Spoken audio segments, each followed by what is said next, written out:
कक्षा एकादश रसायन विज्ञान unit 4 chemical bonding and molecular structure के अंतर्गत आज बॉन्ड पैरामीटर्स की चर्चा करेंगे। बॉन्ड पैरामीटर्स क्या है?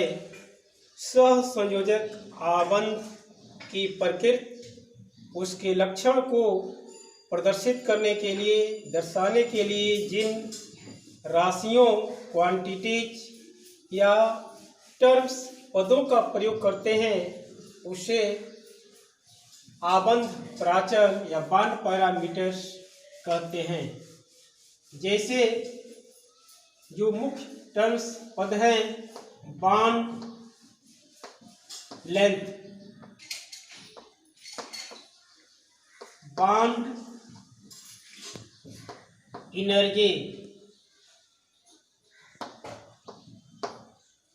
Bond angle,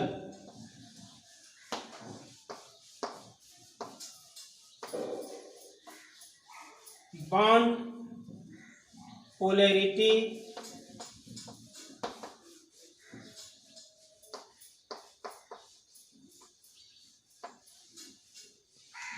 bond resonance, bond resonance, bond order. सबसे पहले बॉन्ड लेंथ। बॉन्ड लेंथ या बंध लंबाई क्या है? किसी सहसंयोजक अणु में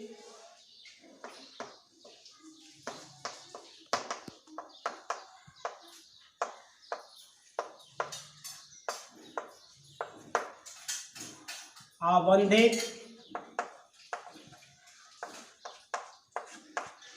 किन्हीं दो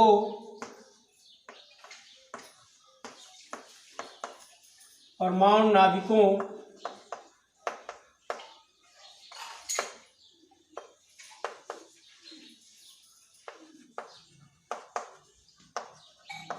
के मध्य बीच साम्य दूरी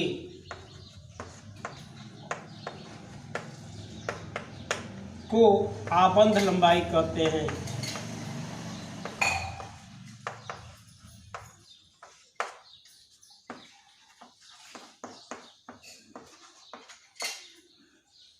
आबंध लंबाई यह परमाणुओं के परमाणु शर्त है आबंधित परमाणुओं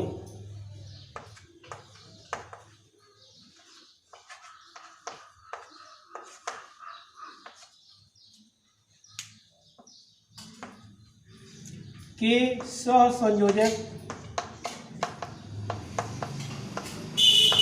त्रिज्याओं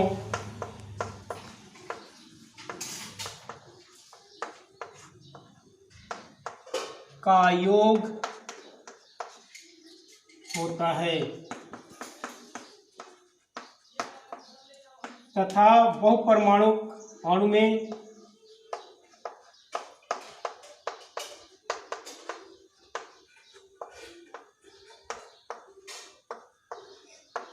बहुपरमाणु अणु में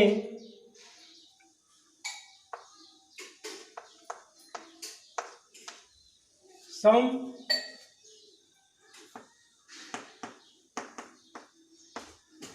परमाणुओं के बीच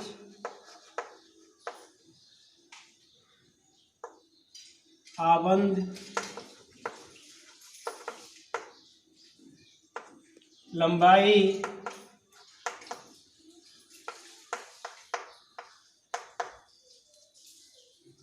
उन सभी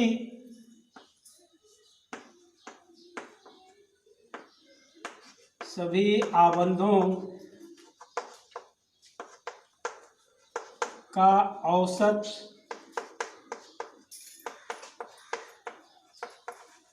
लंबाई होता है।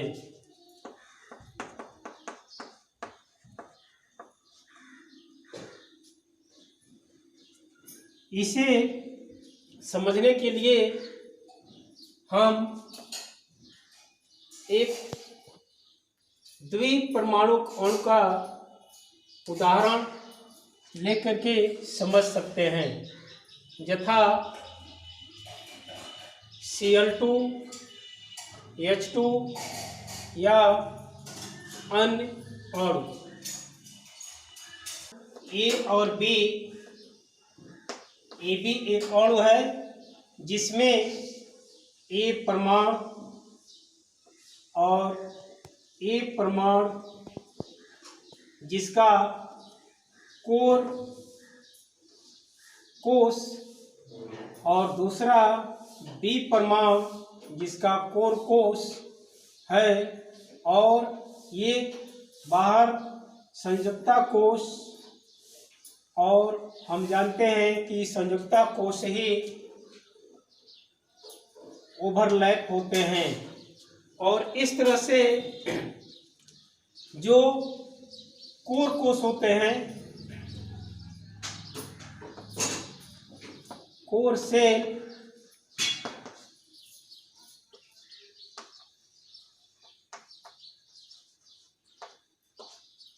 कोर सेल ये प्रायः पूर्ण होते हैं और ये सहसंयोजक आबंध बनाने में ओवरलैप नहीं होते, क्योंकि ये पूर्ण कोश वाले एक दूसरे से रिपेल होते हैं और रिपेल होने के दौरान एक निश्चित दूरी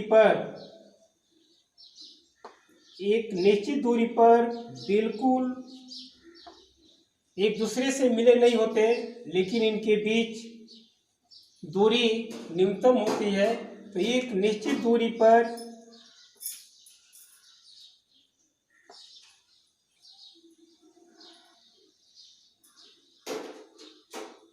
एक दूसरे से संबंधित होते हैं। ये यदि इनके बीच जो कोर सेल है, इनके बीच यदि त्रिज्या का यदि उल्लेख करें, तो ये जो त्रिज्या होगी या यह जो त्रिज्या होगी केंद्र से, यह यदि ये है तो RA, और ये त्रिज्या RB,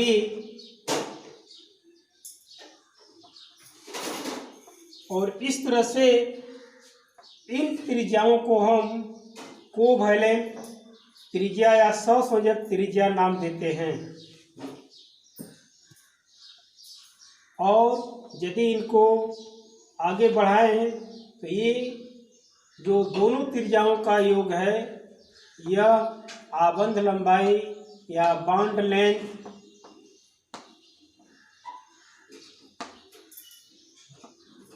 और बॉन्ड लेंथ ये होगा R बराबर RA प्लस RB सहसंयोजक त्रिज्याओं का योग। वहीं यदि वैलेंस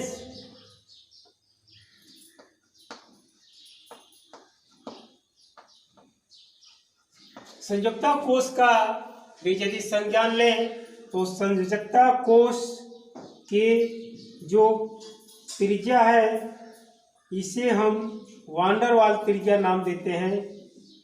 वांडर वाल यानी RV, वांडर वाल रेडियस। और यदि ठोस अवस्था में दो सन्निकट अणु और एक दूसरे से संलग्न होते हैं, तो इस स्थिति में इनका जो बॉन्ड लेंथ कहिए या वैलेंस शेल सहित जो इनका आबंध लंबाई है, इसको हम वांडर वाल लंबाई और रेडियस को वांडर वाल रेडियस कहते हैं। तो यथा यदि दूसरा अणु जो इससे संबंधित है, ये लिख सकते हैं, और इस रूप में ये कोर विन्यास, और ये यदि इन दोनों के नाभिकों को मिलाएं, एक सीधी रेखा और यहाँ दोनों नाभिकों को यदि ऐसे हम इस रूप में भी बढ़ा सकते हैं। तो यदि दोनों नाभिकों से आगे हम बढ़ाएं तो इस रूप में जो हमें आबंध लंबाई और रेडियस प्राप्त होगा, यह वान डेर वाल अवस्था में दो संलग्न अणुओं के बीच जो एक दूसरे से जुड़े हुए हैं, ये या इनके बीच जो बल कार्य करता है वह वान डेर वाल फोर्स होता है। और वान डेर वाल फोर्स से बंधे होने के कारण इनके बीच जो आबंध लंबाई होती है, वान डेर वाल आबंध और आबंध जो वैलेंस शेल से हम त्रिज्या लेते हैं, यहाँ पर वैलेंस शेल और ये जो त्रिज्या होगी ये ससंयोजक त्रिज्या, यदि दोनों केंद्रों को मिलाएं और इनको यदि हम आगे बढ़ाते हैं तो इस रूप में हमें ये लेंथ प्राप्त होगा और ये वान डेर वाल लेंथ होगा दो अणुओं के बीच न्यूनतम दूरी। और यदि इन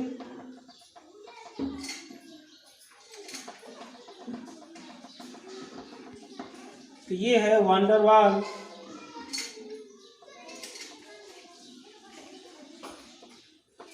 ये ससंयोजक त्रिज्या और ये वान डेर वाल त्रिज्या, यहाँ भी वान डेर वाल त्रिज्या।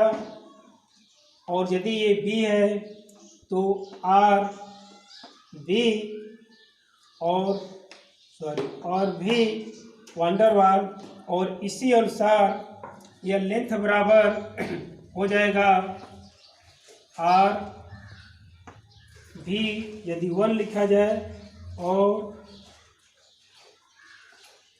आर भी 2, तो आर भी बराबर आर भी 1 प्लस आर भी 2, यानी दोनों वान डेर वाल त्रिज्याओं का योग ये आपका होगा। तो इस तरह से आबंध लंबाई या कोर शेल पर निर्भर करता है। और यदि भिन्न परमाणु है तो यहाँ पर अलग अलग परमाणु त्रिज्याओं का या ससंयोजक त्रिज्याओं का योग होता है। जबकि यदि सम परमाणु है जैसे Cl2 है, O2 है, तो वहाँ पर दोनों त्रिज्याएं चूंकि समान होगी, इसलिए दोनों त्रिज्याओं का योग और बटा 2। तो इस तरह से यहाँ पर औसत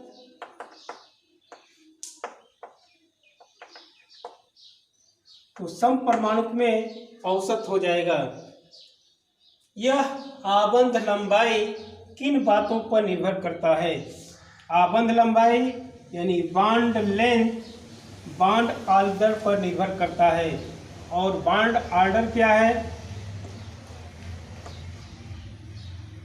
बॉन्ड ऑर्डर यानी आबंध कोट। आबंध कोट से अर्थ है नंबर ऑफ बॉन्ड्स, आबंधों की संख्या।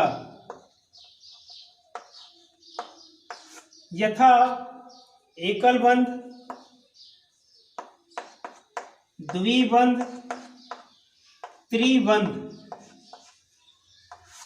और आबंध लंबाई ये समानुपाती होता है 1/, आबंध कोट यानी बॉन्ड ऑर्डर के। यानी जैसे बॉन्ड ऑर्डर बढ़ेगा आबंध लंबाई घटेगी। और दूसरे शब्दों में कह सकते हैं कि त्रिबंध आबंध जो है सबसे छोटा होता है और द्वितीय बंध छोटा होता है एकल बंध से। तो इस तरह से एकल बंध द्विबंध में सबसे छोटा त्रिबंध, उसके बाद द्विबंध और सबसे लंबा एकल बंध होता है। तो बॉन्ड लेंथ समानुपाती 1/बॉन्ड ऑर्डर, और यही आबंध लंबाई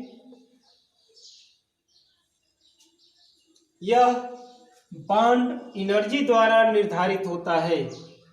तो जहाँ पर बॉन्ड लेंथ छोटा है वहाँ पर बॉन्ड एनर्जी अधिक होती है, और बॉन्ड एनर्जी क्या है इसे हम यहाँ पर नोट कर सकते हैं।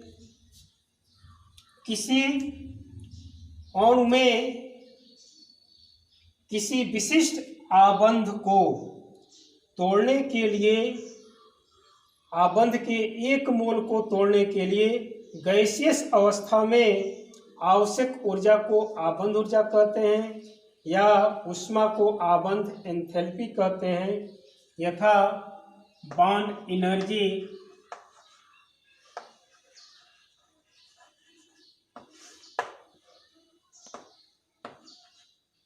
किसी अणु में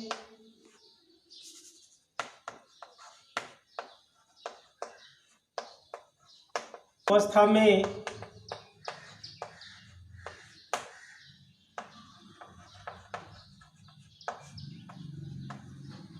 किसी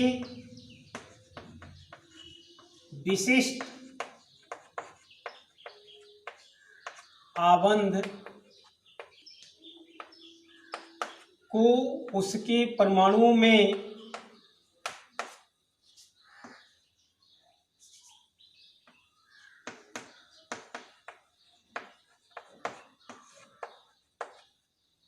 तोड़ने में, पृथक करने में जितनी ऊर्जा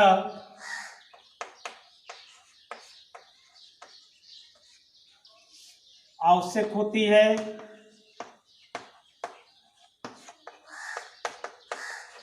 अथवा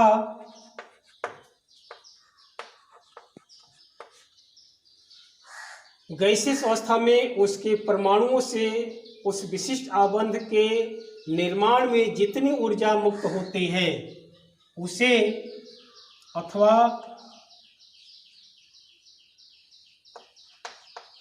उस विशिष्ट आबंध का 1 मोल का निर्माण में जितनी ऊर्जा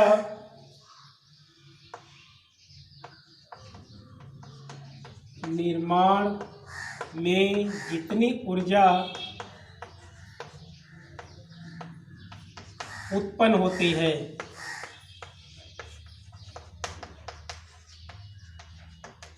उसे उस आबंध की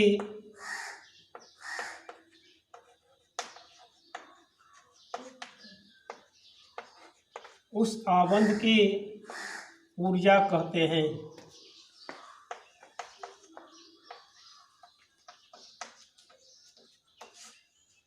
यहाँ पर किसी अणु में किसी गैसीय अवस्था में किसी विशिष्ट आबंध का 1 मोल, आबंध का 1 मोल को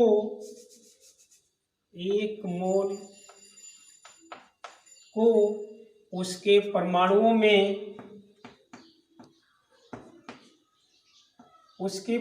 में तोड़ने के लिए जितनी ऊर्जा आवश्यक होती है अथवा उस विशिष्ट आबंध का 1 मोल निर्माण में जितनी ऊर्जा उत्पन्न होती है उसे उस आबंध की ऊर्जा या आबंध एंथैल्पी कहते हैं।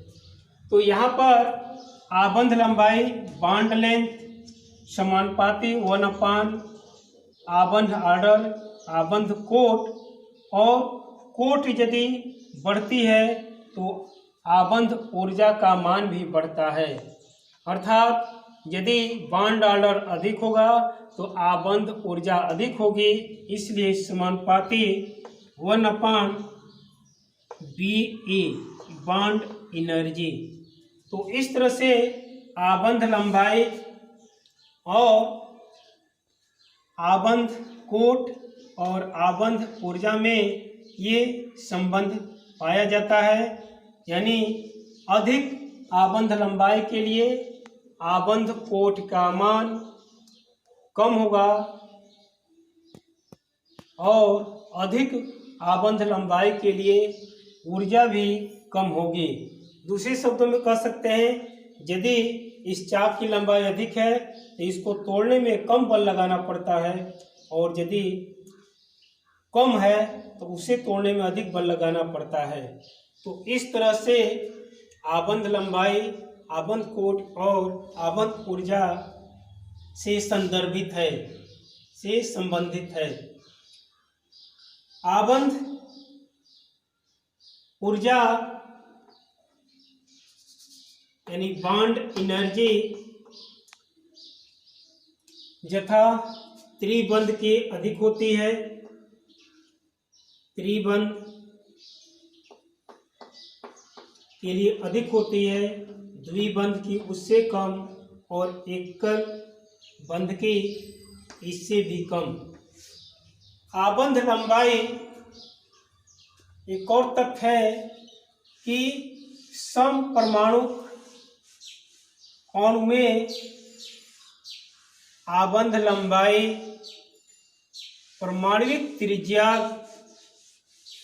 घटने के साथ घटती है। यथा कार्बन आबंध की लंबाई यदि सिंगल बॉन्ड है तो इसकी ऊर्जा अधिक होती है और एन की ऊर्जा से, और एन की ऊर्जा अधिक होती है ऑक्सीजन आबंध की ऊर्जा से। और इसी प्रकार